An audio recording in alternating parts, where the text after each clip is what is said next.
Let me go ahead and get this started. Welcome, everybody. Everybody is all hunkered down in their bunkers, wherever you are. Hopefully you're getting out and getting some sunshine and getting a little bit back to a more of a normal. Thank you for coming to our Dallas Division luncheon, if you will. Hopefully at some point we'll get back to Maggiano's and actually having luncheons in person. So this will work in the meantime. I'd like to start off thanking the 2020 year-long partners, Facets Appliances, Kitchen and Bath, Chandler Cabinets, Fox Galbraith Lumber Company, Bank, Radell Plumbing, Stellar Home Theater and Beyond. We're just about to start our webinar, but just a reminder, we will be taking for this program. Please put any questions you have in the Q&A, and you can find that feature at the bottom of your screen. Questions will be answered at the end of the program. Also, this panel will be recorded and made available on Dallas Builders Association YouTube channel and Facebook. So that winds up our announcements. Let's introduce our moderator, Britt Fair of Fair Texas Title. And the panelists are Paige Elliott of Dave Perry Miller, Rogers Healy of Rogers Healy and Associates, Alex Perry of Allie Beth Allman and Associates, and Kyle Ravinsky, Caldwell Banker. So Britt, will you please take us over? Absolutely. Well, thanks, Matt.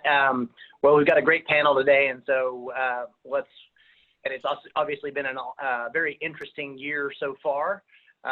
So let's get to the experts and find out some answers to some questions. I guess the first question I would like to ask the panel is about the current inventory situation. We've been talking about inventory for off and on for years, and then obviously some dramatic changes have happened with the COVID-19 pandemic. So I would say, generally, what are you guys seeing as far as inventory availability?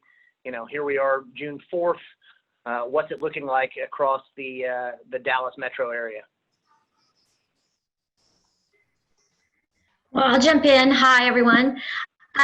We're seeing about, what I'm hearing is about a 3-month supply.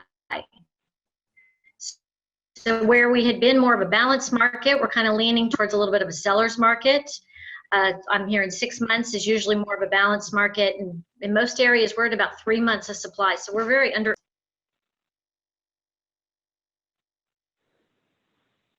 Anybody else seeing anything different from that? Yeah, I'll chime in. I think there's been a lack of supply in the price points that I didn't expect. I think the stuff over 2.5, it was really slow, and I think like all the rest of these guys, we probably have seen spring and summer combined the past couple weeks.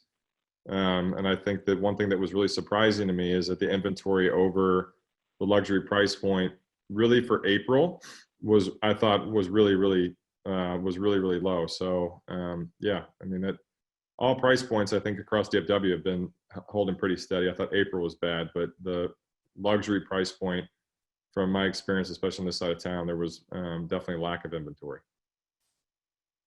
I think just to say what Rogers just said is that basically what you have is a spring market in May right now.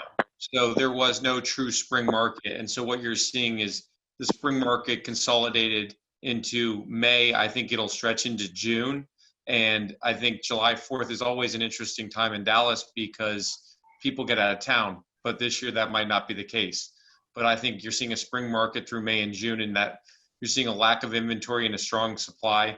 Sorry, not a lot of supply and a strong demand.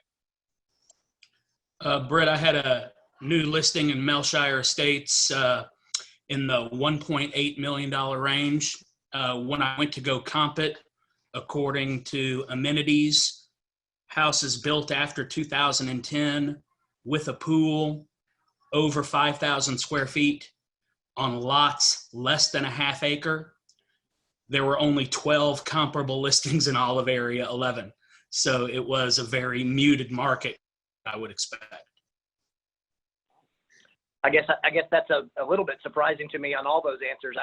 But that's very interesting. So I guess, has that also the seller's market that you guys, the tightening of inventory, have you also seen that in the lot market and the tear down market? Anything distinct about those, again, in the North Dallas area? I mean, I would just interrupt. I personally don't think it's a seller's market. I think it's a buyer's market. I'm always a firm believer that it's always a buyer's market because the buyers will dictate what they want to pay for a home. I think what Rogers was saying and everyone else is that we are pleasantly surprised to see a lot of buyers out there making deals and not at lowball offers, at market price. I think you're seeing the same thing on lots. People aren't afraid to start building right now. And you're seeing a lot of lots trade and even high luxury price lots trade. So across the board, this is my opinion, you haven't seen a huge COVID impact on pricing, and especially in the luxury we thought would be really hit. It hasn't been hit yet. And I think there's a number of reasons we could go into that, but the answer to your question is no, you're seeing luxury lots and I think even lots in, the sub-million trade right now.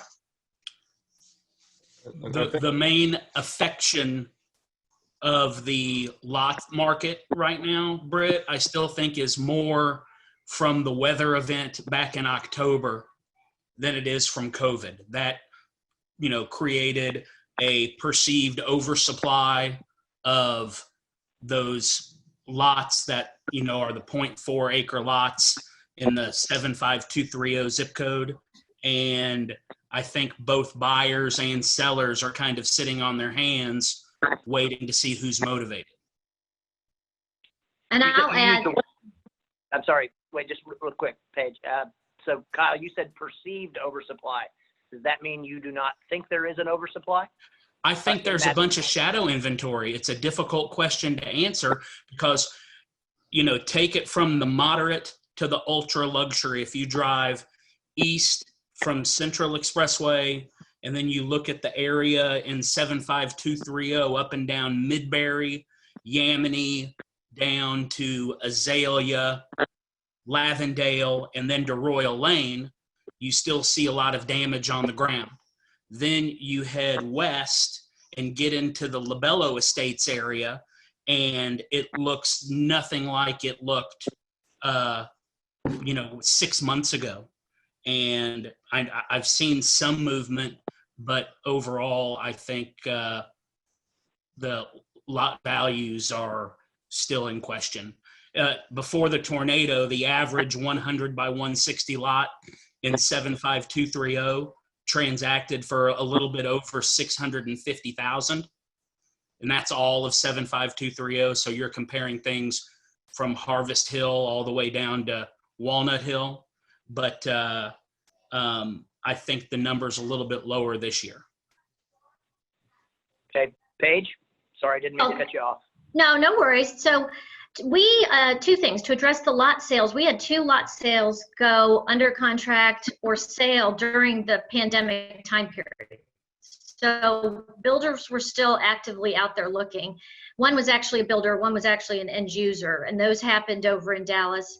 And then to Kyle's point, there's all of that going on post-tornado, but a lot of those people are still settling. So there could be additional lots come up. That could be why sites are untouched. A lot of those people are still trying to settle with their insurance companies. So there's still a lot unknown as to what all's going to happen with all those properties. Okay, so I'll ask a follow-up question since we're getting into tornado talk and tornado aftermath and insurance. Obviously, a builder audience today, or many builders. Any suggestions or tricks that you've figured out as far as how to tap into that shadow inventory as it, Paige, you just mentioned insurance settlements and whatnot. I mean, obviously builders are constantly going to be looking for building opportunities. Any tricks of the trade or suggestions that they might follow on those tornado ravaged neighborhoods? I mean, if there's still opportunity, sure. But I mean, so much of this stuff got swiped up at the end of last year, right? And I think if you drive down Royal, a couple blocks east of Hillcrest, I mean, there's already little mini developments getting planned. So I think personally that the opportunity to go in on the stuff that was damaged by the tornadoes, that opportunity probably has passed by, unless it was somebody that was waiting it out. We've seen people that got damaged, waited it out to see what was going to happen, and probably what Paige was saying, they're waiting on their insurance settlement, and it just didn't make sense. So I would say probably 10% of the affected people, just a ballpark guess, there might be an opportunity, but I would think that might not be a big thing to focus on. But one thing I wanted to say too, to play off what Alex was saying, something I think we're going to see as well with new construction is I think the seasons are going to change. And I think that if people are swiping up inventory, historically they want to be able to launch something in the spring or the summer. And if they're buying it in the spring and the summer, then that's going to just change when the delivery date's going to happen. So I think we're going to see some trends in the next 3 to 5 years especially in the luxury price point, where we're going to see a lot of transactions in the fall and in the winter that historically that would have been the stuff that was on the market for 300 or 400 days. So yeah.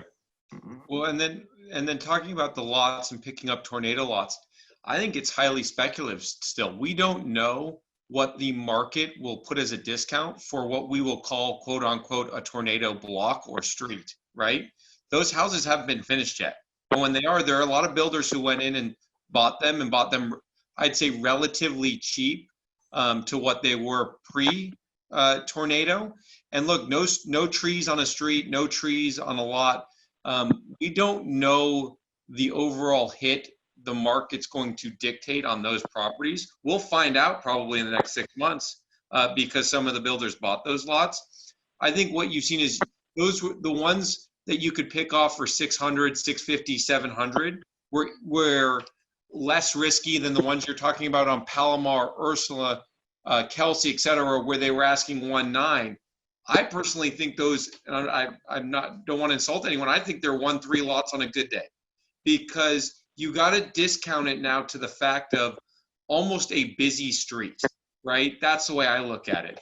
And I think that sellers aren't realistic or have not been realistic about that big of a discount on those streets. And that's why you haven't seen as many sell on those streets, in my opinion, or they're still arguing with the insurance company about total loss, et cetera. So that's my Real quick, Britt, 2 things. I have MLS up behind the screen, and for lots in 75230 right now, going over the last 90 days, there are 37 active lots listing, and according to MLS, 5 have transacted. So there's a lot of game to be played, to test the market, and that doesn't even include the ones that are sitting not listed yet. In my personal business, going to what Alex was saying, we're still trying to determine how much value is tied to the beautiful canopied mature trees in these neighborhoods on these big lots. My business has had a great increase in people who live south of LBJ looking more to move to Bent Tree, Preston Trails area because of the large lots and the mature trees, and you're still relatively convenient even though you're moving north of LBJ.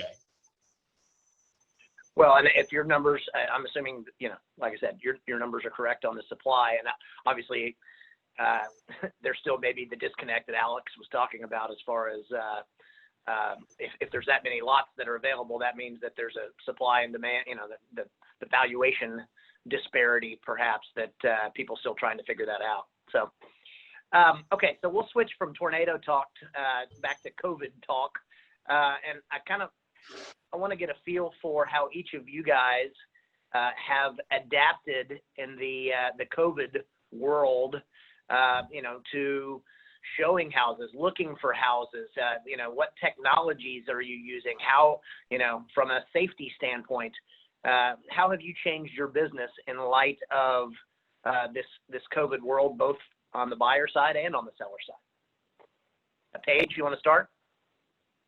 Sure. So what we did right before we went into lockdown is we went to all of our properties, took videos, made sure those were available. And fortunately, we had a lot of properties at that time that were vacant or unoccupied.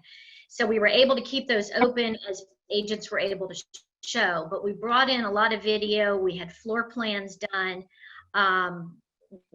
We got all of the graphics online, really just trying to get every kind of collateral online. So as people are hunkered down at home, we're in lockdown, nobody's showing houses. If they're surfing the net, they can at least see everything and really get a feel for the property. That is fortunate, especially on the unoccupied ones where you don't have as many issues with nervous sellers, being nervous about people traipsing through the house. Rogers? Yeah, maybe I can speak from the broker perspective. So we were one of the first offices to shut down, and I'm just a worrier in general. But as far as the technology is concerned, I mean, obviously everyone is very appreciative of videographers and photographers now, probably more than they ever have been. And the common term is dollhouse tour, but it's that Matterport tour. I think those people came out of the gate a few years ago. Everybody loved them, and then they forgot about them. But now I feel like most of us are using them again. So we've implemented that, but we've also just been another level stricter of approving tours, and even having other realtors come in. Where last weekend we did our first open houses since the March 12th weekend. And part of the requirement for our team is the people walking in the property, everyone has to have a mask on, right? Because I look at it from a different perspective of liability, and most of us don't have insurance coverage for COVID. And so I just don't want to be the person they trace it back to on either side of it. So yeah, I mean, we've relied heavily on Matterport and YouTube and all this kind of stuff, but all of us on this panel know that when push comes to shove, it's going to be hard pressed to find someone who's going to go buy something without actually touching it and seeing it and feeling it. So yeah, the out-of-town buyers are still there, but even they want an option period to pursue it. But yeah, we've just yielded to the side of caution, and a lot of times it's frustrated my agents and our clients, but I just feel like there's a lot of unknowns still that I'm not going to be the guinea pig for it. So Rogers, let me piggyback just a follow-up question. So when they're using those technologies and, seeing the house in a virtual sense, are they typically then, putting it under contract and then going to see it, or how have they worked that in your experience?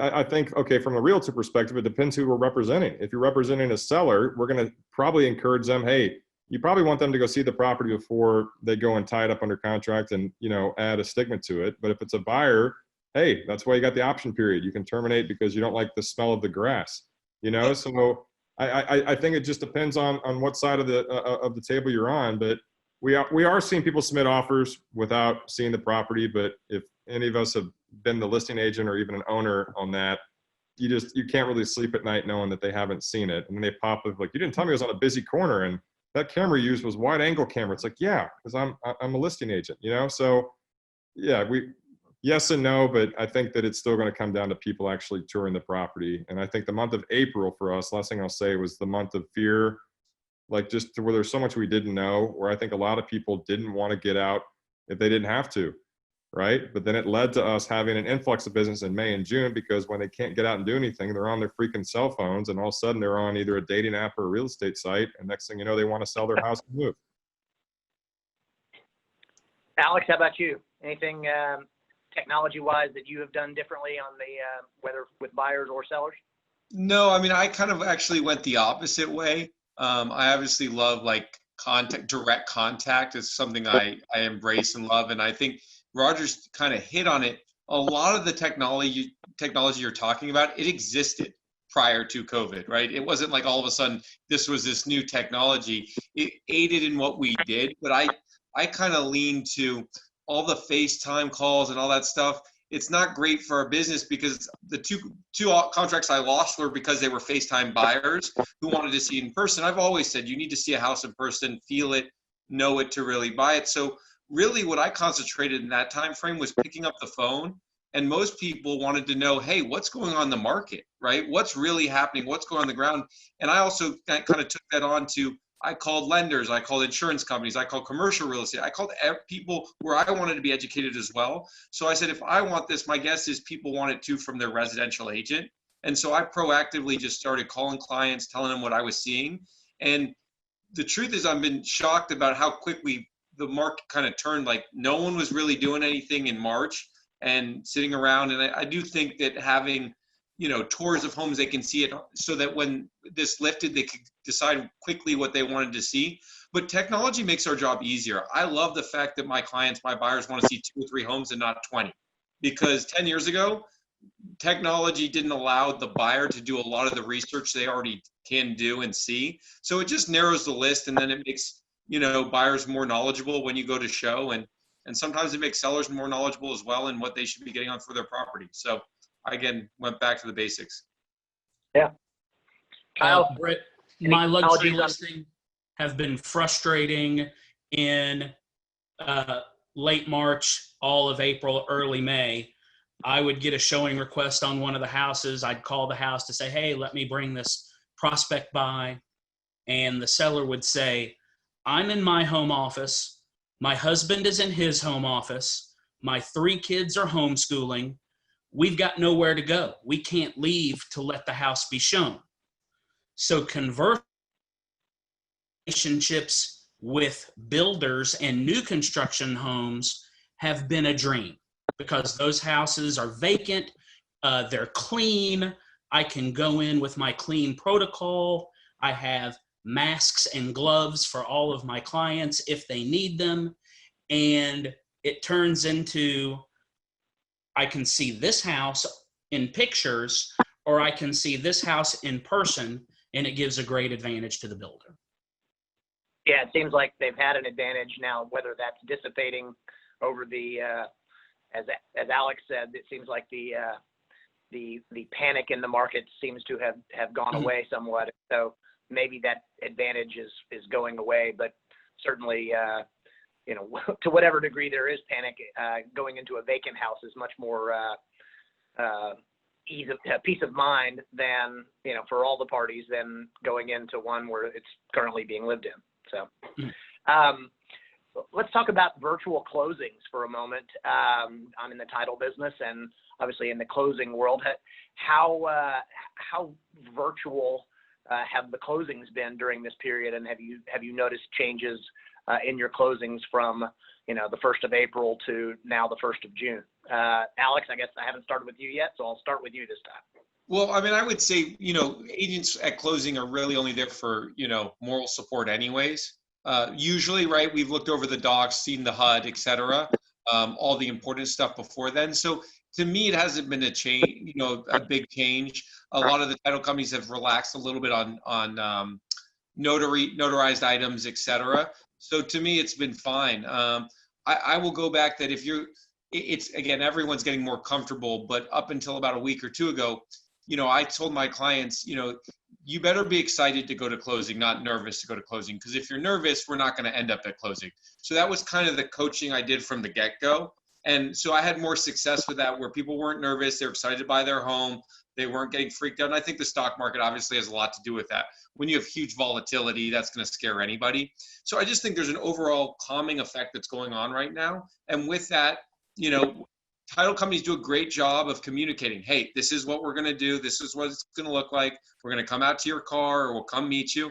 And, everything, communication's key, right? And so as long as you're communicating with your clients and there's no surprises, for the most part, that's probably been the easiest thing. Paige, how about you? What have you seen on virtual closings? Anything different or unexpected, or the evolution over the last couple months? No, I think to follow up with what they said, the clients feel very comfortable. We've reviewed all the documents ahead of time. The title companies typically have sent them the documents to review. If it's been a cash close, they really only need to sign 2 documents. Everything else they've been able to do by DocuSign. And so for all parties, when they go, literally it's like a drive up, hey, I'm here. The closer comes out, they've got a single-use pen. Everybody's in gloves and masks. They go back in, whatever they need to do, and come back. And it's been successful, very successful. And I think a lot of people are looking forward to some of these practices going forward, not the complete leave the closing table, but some of this ease in transaction. The mobile notary's been huge for a lot of people, although nobody's really going anywhere. Sometimes people are elder. Some really good things that have come out of the pandemic in terms of how all of this has been handled. Kyle, anything you've seen that remarkable changes last couple months? I've just been impressed with the way that the title companies kind of led the wave in protecting the clients showing up for closings. It was, evolving almost at an hourly pace. I had a luxury closing right at the end of March, and I was representing the listing, and the seller was very skittish about what the buyer was thinking, and the market was changing. The market was plummeting at the time, and he was worried his closing wasn't going to happen. The title company was very soothing and very proactive to comfort everybody involved, but also not to the level where they were going to panic everybody involved. And other than that, I haven't had an issue with the title company related to health concerns. Mm-hmm. Good. And Rogers, you had you have two different perspectives, both as a realtor and as a broker. So maybe do you have anything to comment or to add on that from either of those two perspectives? Yeah, no joke. I haven't touched another human since March 11th. And I'm not kidding. I got engaged on March 21st, and we've been in like pre-marriage boot camp ever since. And so I've avoided people at all costs, and now I finally have an excuse to do it. And so I'm just kidding. Now it's easy. I think the easiest way to describe it is it's Sonic Drive-In and real estate had a baby, except we don't get tater tots or one of those really fun drinks. So they've made it easy. I think everybody, and I think another group to really give a lot of credit to is MetroTex. I think that they stepped up and really put the health concerns of the community ahead of anything else. So yeah, it's the new normal. And I think to play off it as well, I've learned I can work from home. I actually love it. And I have office leases that I have to pay for, but yeah, that's going to be, I think, the next big hurdle for real estate people is figuring out what does it look like when there is a vaccine and it's 100% safe. But yeah, mobile closings have been great. And I do think that another reason people go to closings on the realtor side, which is a whole other conversation, I'll never understand it, but giving someone a closing gift, right? I never understand a realtor that shows up to the title company with a big old fruit basket to take a picture with them when you're literally paying them for the job that you did well, right? So maybe that's another panel. We can do it after hours with some cocktails, but Count me in on that one. yeah, but I have seen a lot of people post pictures of their clients. I'll tell you this from a social media perspective without them in it, and I can appreciate that. So yeah, we read the closing disclosures. We make sure our commission is right. Make sure the numbers make sense. Maybe we don't need to go to closings moving forward. So Britt, you need a smaller office because the lobby for the realtor ego is a thing of the past. I'm glad this is being recorded. I can tape that and put Yeah, that. I just lost my business. It's great. Thank you. Okay, so one of the challenges that we have certainly seen over the last couple months has been in the jumbo lending market. Sort of that mid-March, there was a freeze up in the mortgage markets, and it's particularly acute in the jumbo world. So Kyle, I'll start with you. Have you faced trouble with that, and has that evolved since mid-March? Is it still a problem that you're seeing? I haven't faced any trouble with any of my preferred and known local lenders. As long as you maintain control over it, things have pretty much been status quo. Where I have had problems is buyers who are at a more moderate level thinking that they can beat the market by going to Quicken Loans. And Quicken Loans seemed like they were changing their qualifying guidelines on an hourly basis. Well, we need more of this. Well, you're carrying too much debt, or we need to see this document signed. And they were just constantly changing their game. In one instance in particular, I had a client that was working with Quicken Loans, and we were like 35 days into it and couldn't get a clear to close from Quicken. I switched him to a local lender. They got everything in place and qualified and closed in 10 days. Wow. Anybody else having difficulties or challenges or seeing an impact on the high-end market because of the jumbo situation? You know, right after we went into lockdown, we spent about a week and a half keeping together what we had in process. There were loans that had to be reworked, and these were qualified, established buyers who were well into progress. But if they had a secondary, second loan on a secondary market, those percentages were switching. Those lenders were saying, we're not doing 80% loans. So a lot of things were happening on that secondary market that were affecting our well-qualified buyers. So the first week and a half, you know, thank God we were able to keep it all together, but there was a lot of back and forth and a lot of stress early on. Now it seems to have all leveled out. Everybody we have currently working with lenders are all, you know, not having any issues. And the rates are great. This is a great time to buy. And buyers are taking advantage of that. Unfortunately, you know, the mortgage situation, it appears to have been leveled out. And this is kind of across all different price points. Rogers or Alex, anything you've seen different on the mortgage world that has impacted your clients or whether buyers or sellers? Only thing I'll add, I think people are gravitating more towards boutique banks. And it's a kind of playoff. I mean, Quicken obviously is an extreme example of a big boy, but I think people really, I had a miserable experience with a PPP loan, right? And I used to be with a very large bank, and it was literally miserable, and it drove me to working with a boutique locally owned bank.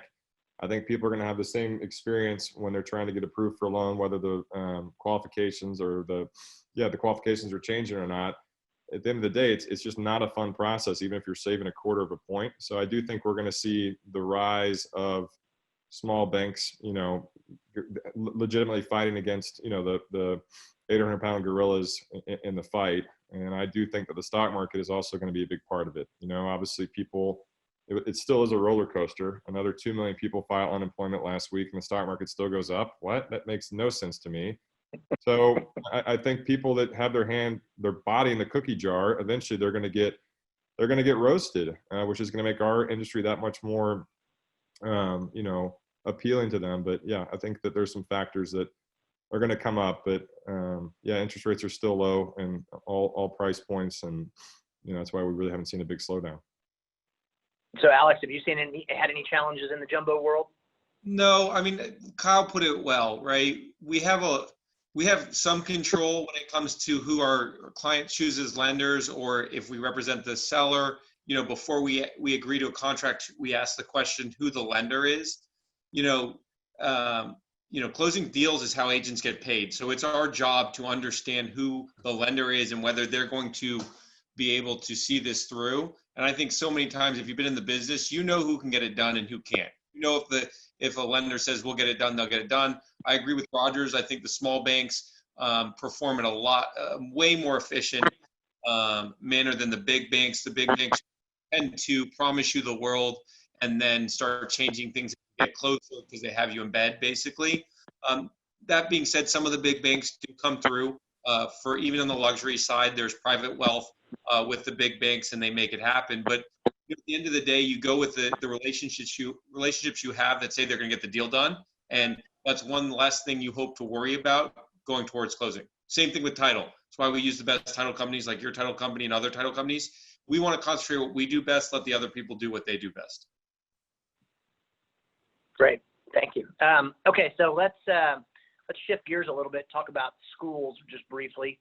Obviously, schools are always a hot button when it comes to real estate and purchases, and the COVID-19 experience for schools has probably been frustrating for every parent out there. And so I would ask, you know, and I'll just tell my experience briefly that I have 3 different kids in 3 different schools, and all 3 different places did things very differently, and some well and some not as well.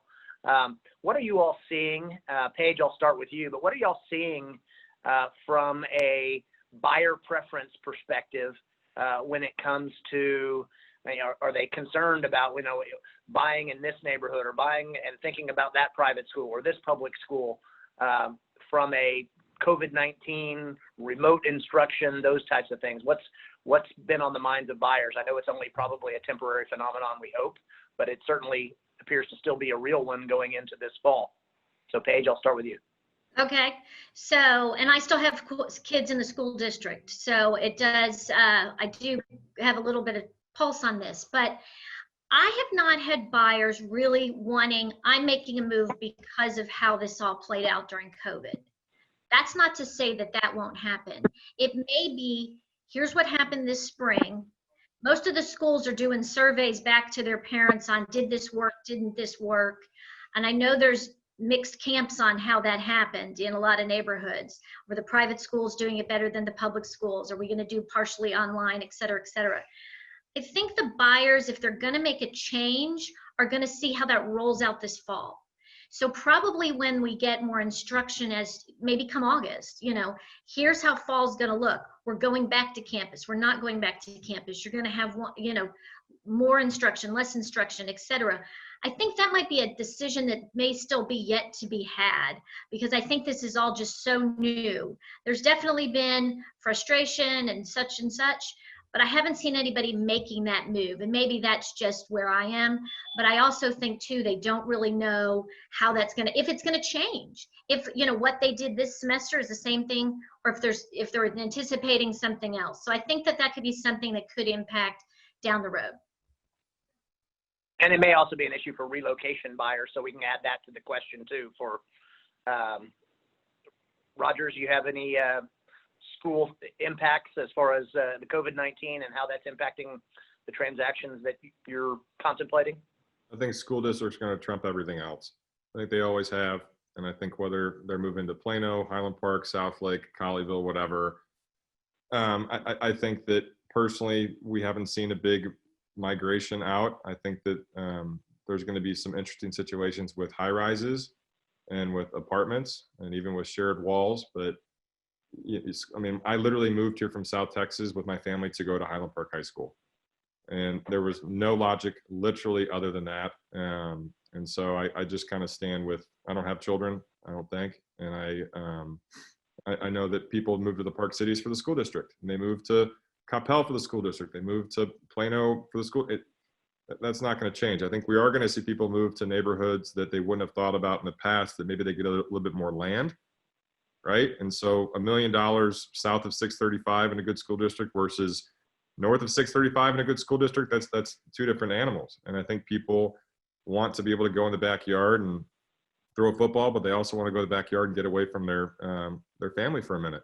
And Kyle mentioned husband and a wife having their own office. That's not a normal situation, right? Like, I'm in my dining room right now. Like, this is my office, and you know, with 3 dogs and a lady. But yeah, I think there's going to be people like looking at different neighborhoods that they wouldn't have considered in the past, because again, back to a trend, people are going to be working from home a lot. And the commute problem back in the day, I mean, in Dallas, driving 15 minutes is a pain in the butt, right? Go to Houston, go to Atlanta, go to Chicago, go to LA. 15 minutes is in between stoplights. So I think there's going to be shifts of what's considered convenient, and you know, land and schools are going to be a big driving factor. Well, that's great points. I'm going to come back actually a little bit later to commutes and land use, but I just want to touch on, so Kyle, I know you actually, you're a Green Hill alum, and you sell a lot in the Preston Hollow area, and, you know, probably have people contemplating private school this, and, you know, or versus moving to Plano or moving to Park Cities or Southlake or whatever. What have you seen? Anything different from this COVID education program in your markets? Kyle? Sorry about that. I was muted. I know everybody wants me muted all the time. The buyers prospects that I'm coming into contact with aren't so much worried about the schools if they're not using them. I try to educate them that every property is great as long as you're priced according to what the amenities are. A big break point in far north Dallas, 75248, you all may be familiar. Brentfield Elementary is the most sought after public elementary school in Dallas, City of Dallas Richardson Schools. It's very close in proximity to Bowie Elementary and to Prestonwood Elementary, but their schools aren't valued the same, and sometimes properties will list at the same price parameter as Brentfield, and you just have to explain to somebody, if this house is worth it for you the way that it fits, that's great, but understand they're pricing it the same as the most valuable elementary school, and it would be like, you know, pricing Armstrong Elementary to Pershing. You know, I mean, beautiful houses, great neighborhoods, but anybody, you know, it's not hard to say which one is the more valuable amenity. So I work around it a lot. People ask what are the best educational facilities. I'm not allowed to hazard my opinion as much as give them the information and school ratings and let them make their own decisions. Alex, I want your opinion, but I'm also going to specifically add another question to it, and that is, have you seen this COVID-19 thing equalize out some of those schools? You know, I mean, some of the highly reputed or highly reputable districts or private schools. Is that in the luxury markets that you're serving still as big a factor today? You know, knowing that the fall may be online instruction again, and is that factor still as high in the post-COVID or in while we're in COVID world? Are you seeing the same thing, Alex?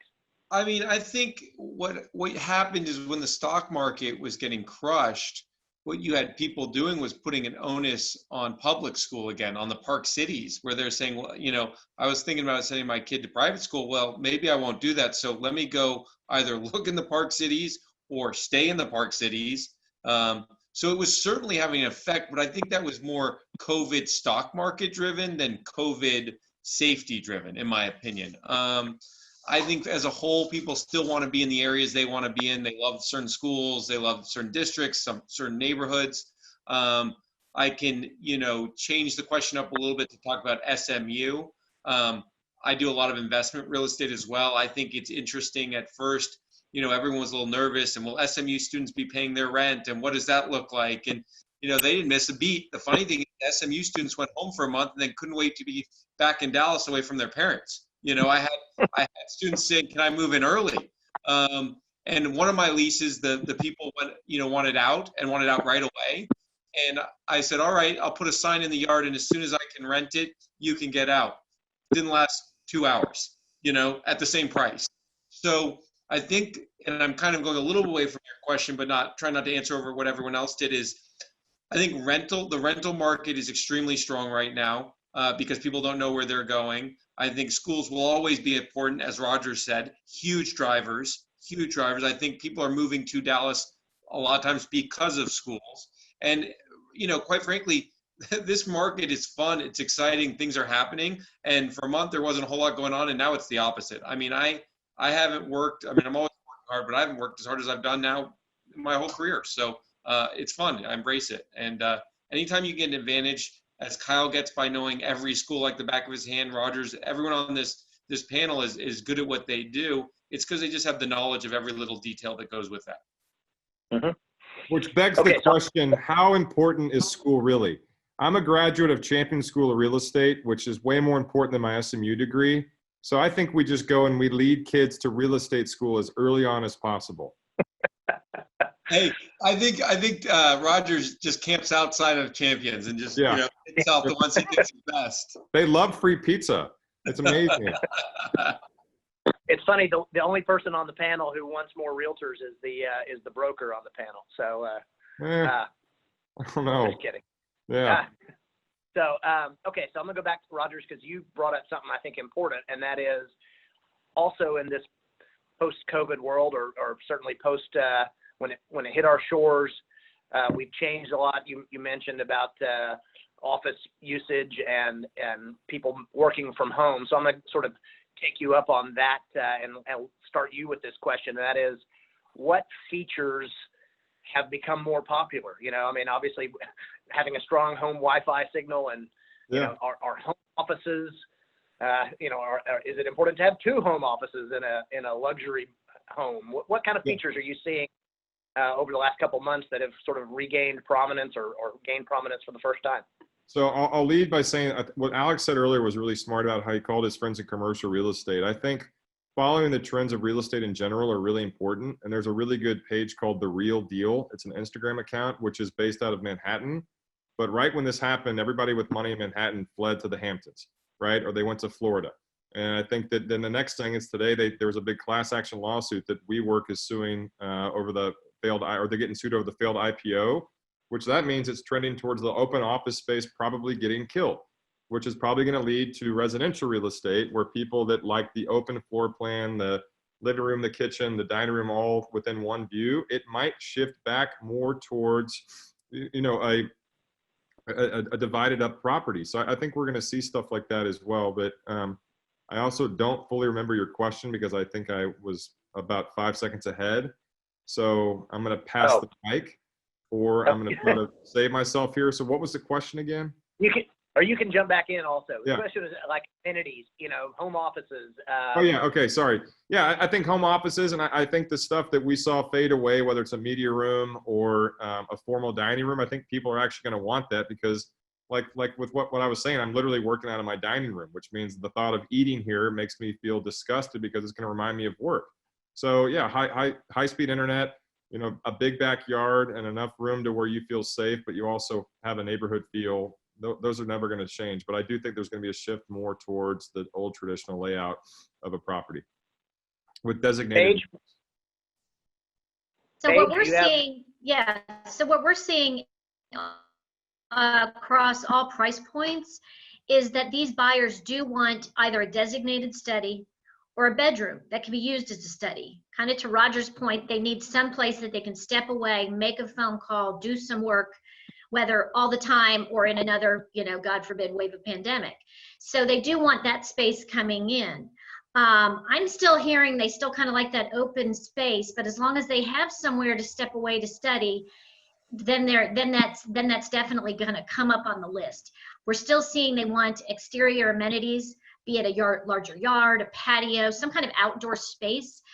Somewhere that they can either, you know, also get away from each other or just have somewhere to go. You know, you saw all these memes where everybody was joking around, oh, today I'm going to the living room, you know, but that outdoor space has become really important and has probably, you know, moved up on the list after that designated space to kind of get away and actually do some work. Alex, what have you seen? Any amenities in your experience over the last couple months that have become more important, or which ones have become less important? Absolutely. Absolutely. I think that as you sit in your house and realize what you don't have because you're stuck in there, you realize, you know, exactly what you want in a home. I think that drove the market right to begin with. I think there's other factors that are driving it now, but the start of it was people sitting in their house saying, all right, what would I really like? And do I have the means to go change this? And if they do, whether it was high-rise living to single family, apartment to townhome or single family, et cetera. And I think the media room was dying. I think it was being eliminated by a lot of homes. I think you'll see that come back in the right spot. I think that personal gyms, although it wasn't dying, you'll see more dedicated spots for gyms. I think, as Roger said, 2 offices will be very important. You're already starting to see that. You know, a lot of times if you're a builder, you get away with it with a flex room and it can become anything you want. I think that's important because you never know if someone wants 2 offices, 2 living rooms, 2 gyms, whatever it may be, right? But that flex room will just be important. And maybe stubbing it out for plumbing or electrical that you can switch pretty easily for what someone wants. So yes, you absolutely have to be cognizant that we are now in a post-COVID era. Is that 100% different than before? No, but there are some rooms and things people want. One thing we're doing when we're talking to builders right now is called an Amazon room, so that when you drop off packages, they can be secured and also temperatured, which people don't think. But talk about dropping off medicine, things like that. So little things like that you wouldn't think of, but are certainly post-COVID era are important. Less human-to-human contact, right? Right now, maybe that changes in a year.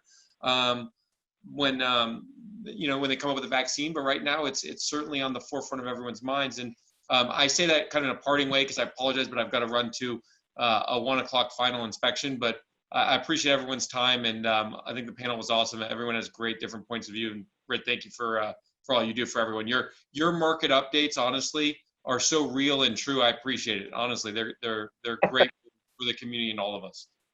Well, thanks, man. And I won't call on you again since you got to go, but I appreciate it. Thanks, Alex. Good to see you, Alex.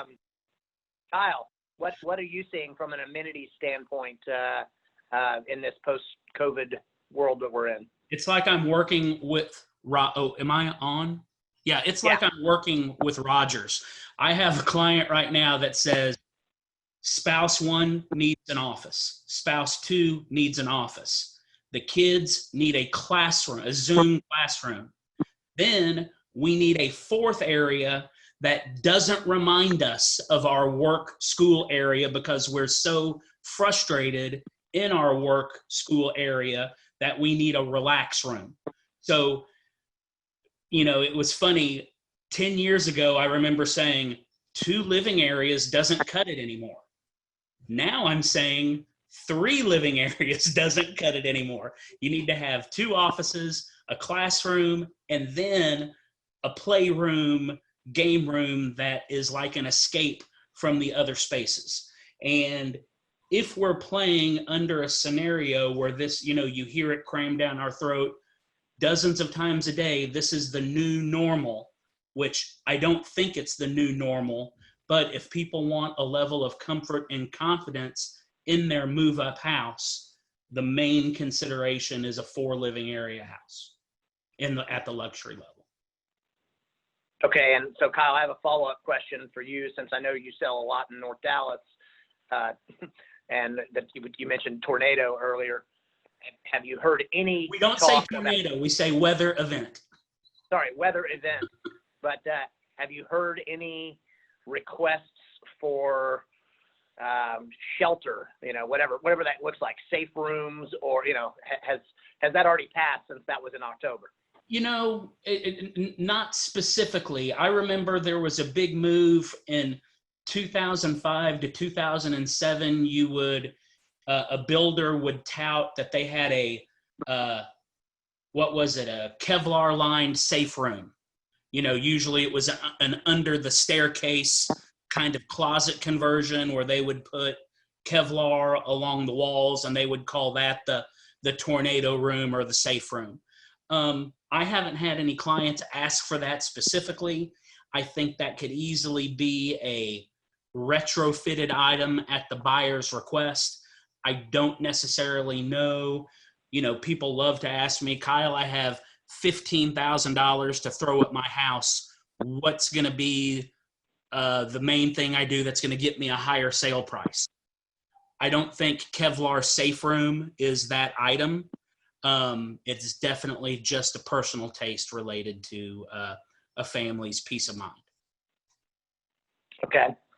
I think I'm going to ask one last question, and then we're going to get to the Q&A. But every year, one of the questions that we ask at this event is about green building, because it's been a trend to some degree over the last couple of decades, really, as far as people thinking green. And so I guess my question to each of the panelists is, do people, buyers out there, where does green building rank on their list of priorities? And then the follow-up question is, do they put their money where their mouth is, as far as, are they willing to pay additional dollars to have a green house? So Kyle, I'll start with you on this question. It's a tough question. New construction, it factors in to the cost of the product. And, in Area 11, non-Highland Park, you're seeing houses on traditional sized 100 by 160 lots where they're stacking the square footage at 7,000 square feet. And, they're getting $350 to $450 a square foot. If the amenities are listed and you happen to have Energy Star rated appliances and other efficiencies, it does catch a buyer's eye. I haven't had anybody ask for a new construction with like geothermal or anything. I mean, that's way on the outside of the bell curve. But I do think, it's like saying, are people concerned about smokers? Whatever. 1975, you weren't that concerned about somebody who was smoking. Now, it's a huge issue. So I do think people look for it. They don't necessarily know what to ask for, but they like seeing that a property has efficiencies. They like the foam insulation, and they like knowing that their utility bills are going to be muted. Okay. Rogers, I'll ask you the same question with a slight tweak, and that is, from a builder audience, what are the green features that you're seeing that your clients want, your buyer clients want, and are willing to pay for, willing to spend a little extra on? Maybe I'll answer a little bit differently. I don't think a green feature is going to make or break a deal. All right. And I'm all about the environment and for loving and saving Mother Earth. But at the end of the day, it's going to come down to price and the product and the location. So people appreciate it. But again, like a lot of us are getting, I don't know if it's as extreme as the cigarette analogy, but I think a lot of us are getting educated along the way. Right. And I think back in the day, the first big thing we saw were the solar panels. Right. And then at the same time, ironically, the Segway came out. It's going to change the world. And then where's the Segway? So being environmentally friendly is not necessarily trendy, but I still think it's not going to go and be the deciding factor really across the board. And the big certification that came out, a certified green home specialist for realtors, my guess is that probably didn't help them close any more deals. It just educated them, right? So if you can do it, then great, but buyers tend to gravitate towards the same thing on the description after they see the pictures. And when they're seeing the house, they're probably going to forget about the fact that that one that they love doesn't have whatever, the trending thing is for that year. Paige, are you seeing anything different, anything that your clients would be interested in paying a little extra for on the green side? I think if it's a green buyer, they will pay for that house, but it's going to be more of a custom product. That is not going to be your standard, here's what the builder's offering, and oh, look, they have these green features. I think to everyone's point, the buyer loves the green features, but it's not something they're actively looking at, and typically they don't want to pay for an additional cost. If it's there and it's affordable, they're happy to have it. Sometimes it makes the house more energy efficient, so they like that. They might give a little bit more for something that leans that way. But I think if somebody's really building green, those builders that service those people, it's going to be more of a custom product. And then those people really want the green, the geothermal, all the energy savings. They want all that, and they'll pay for that. But the mass market, I don't think, is having that same desire to have that level of green in their home and pay for it. Great, thank you. All right, so Matt or Misty, I know you guys have been monitoring the Q&A. Do either of you have questions that have hit the Q&A that we have not yet touched that our three remaining panelists would be able and willing to answer? Yes, we've got a couple. Here's one. It says, do you think there will be a flood of foreclosures in 4 to 6 months with the high unemployment numbers? I'll answer first. Rogers. No, I don't. And I think that the thing that we have not really gotten into the details with is we've had 20 some odd million people file unemployment. We have not seen the study as to what they were actually employed doing prior. And I think we're going to see a flood of people making modifications because they thought they could go. You don't go to the casino to win your money back, right? People that lost a lot of money in the stock market probably are thinking they can go and win it back by getting aggressive. I think we're going to see a flood of people adjusting, but I think we would have already seen this, right? And the hot words that we've all learned recently, or at least me, forbearance and all these other things. I don't know a single person that's even exercised the ability to forbear, if that's even the proper word. So I think if anything, we're going to see some people that did exercise forbearance. And if y'all have studied it like I have, you know that it's going to balloon at some point, and it might be at the end of 3 months or 6 months. that's going to probably lead to a lot of listings, but I don't think we're going to see a foreclosure flood like we did 10, 12 years ago. Kyle, how about you? Kyle, You're muted, bud. you might be muted. There we go. Sorry. There. I keep a big eye on the bottom lines of everything, and I don't think we're going to see a huge change like we did in 2009, 2010 with foreclosures. The market seems to be holding steady, even though it's a little bit slower. Again, I'll give you my 75230 numbers. When you look at the panic period of March through May 31st, over $1 million in 75230, according to MLS, 28 closings in that period of time. Last year, same period of time, there were 35 closings. So the market's down a quarter on the closings. When you look at the average sale price, last year the average sale price was 173. This year the average sale price is 169. So it's right there. You know, the market's holding value. It's just a little bit slower. And I think it's going to be like the Kentucky Derby right now. The horses are loading into the starting gate. Then you're going to hear the bell. Everything's shoot off. And instead of it being a selling season that started April 15th, it's going to be a selling season that started June 15th. Paige, your thoughts on foreclosures? Do you agree, or you have a different perspective? I don't think we'll see, I don't think we'll go into a big foreclosure market. I kind of agree with Rogers and Kyle. There's a lot of pent-up buyer demand. These people are slowly going back to work as the economy opens back up.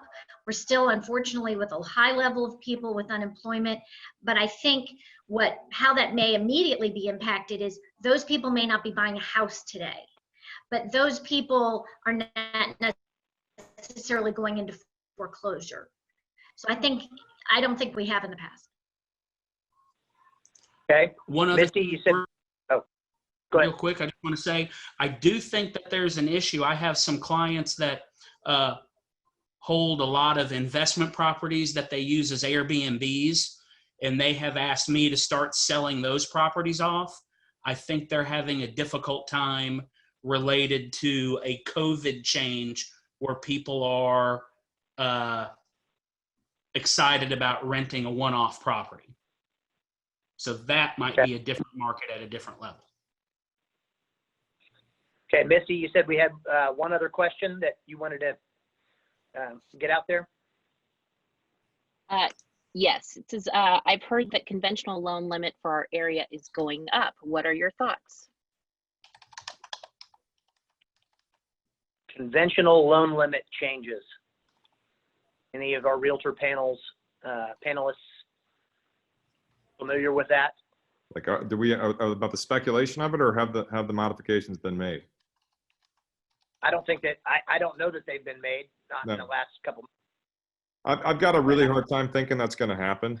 And I think when they modified it, I don't even know what the number is now, but I know it's still in the 400s. You know, that did a little bit of a stir up, but we all know this, that our economy's fuel is the real estate market.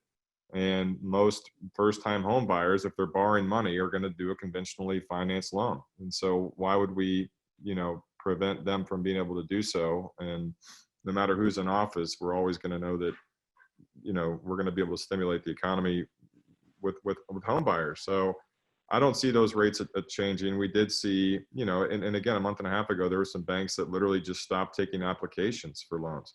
And that was mostly on the jumbo and the super jumbo product. So I don't think we're going to see any modifications to that anytime soon. Kyle or Paige, anything else on that? I haven't really put an eye to it. I'm too busy trying to keep clients happy and figuring out how I'm going to help them buy or sell. Yeah. Well, great. Well, I haven't heard much. Oh, go ahead. Go ahead, Paige.